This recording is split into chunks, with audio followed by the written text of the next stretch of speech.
Residential Purchase Agreement. This is our new form that is effective as of October 1st for all agents to use with our GLVAR association. Although in the bottom left it says revised 516, you'll note that this is a new RPA from the C section on line 24, where it just has the two lines, conventional FHA and VA, for the new loans. As you remember, the old contract showed interest rate and payments. So now, according to the new guidelines by the CFPBA, we just have conventional and FHA. This is designed to help you identify the changes in the 2016 RPA, and there's quite a few impacted sections here that we'll go over very carefully.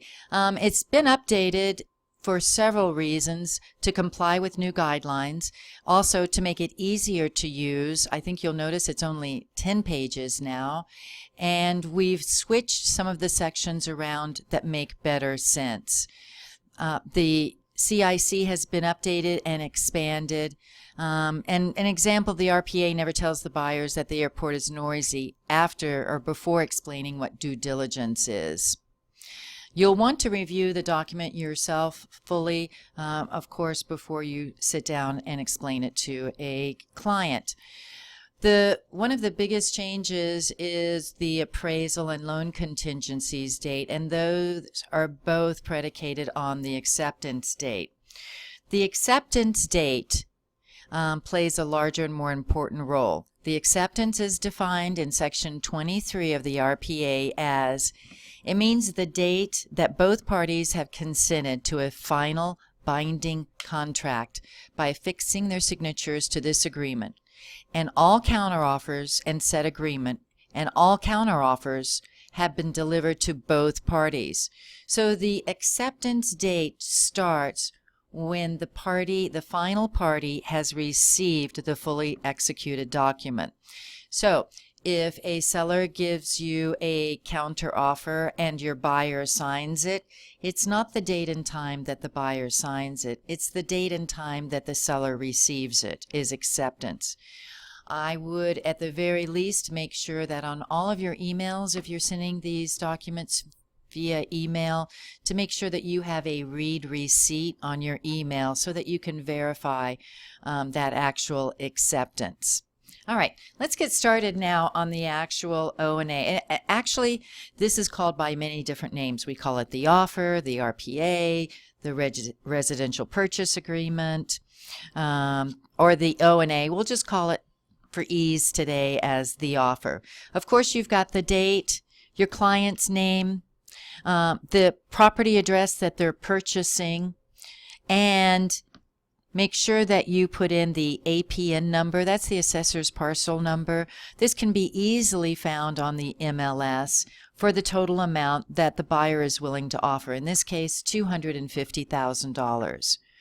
We're going to go into Buyer's Offer, Section 1, line 13. This is going to be the earnest money deposit. Now, if your buyer wants to make a stronger offer, you can always increase this amount. Usually the seller has a suggested EMD amount in the MLS printout, but if you want to make your offer stronger, you can increase or actually decrease. Either one is acceptable. This is a negotiable item. You want to make sure that if you've checked presented with this offer, I would always send a copy of the check with the offer. However, what's becoming most common nowadays is that it's going to be bank wired.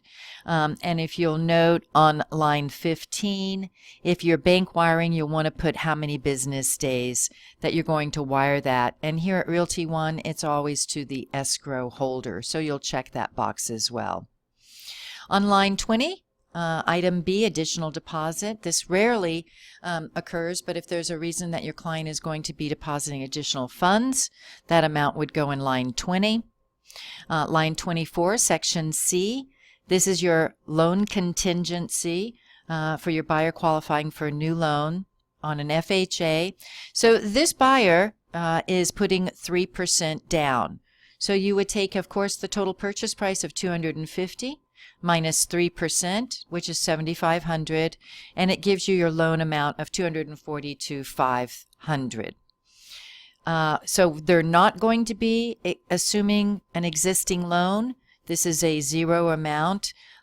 Line 34E, if your buyer is going to execute a promissory note, please make sure that you have your broker's approval before you write this contract. Line F, line 37, balance of purchase price.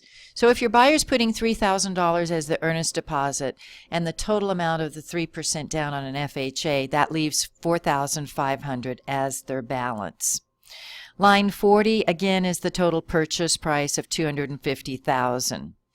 You want to make sure as we go down into Section 2, Additional Financial Terms and Contingencies, line 45, that within 1 business day of acceptance, buyer agrees to submit a completed loan application.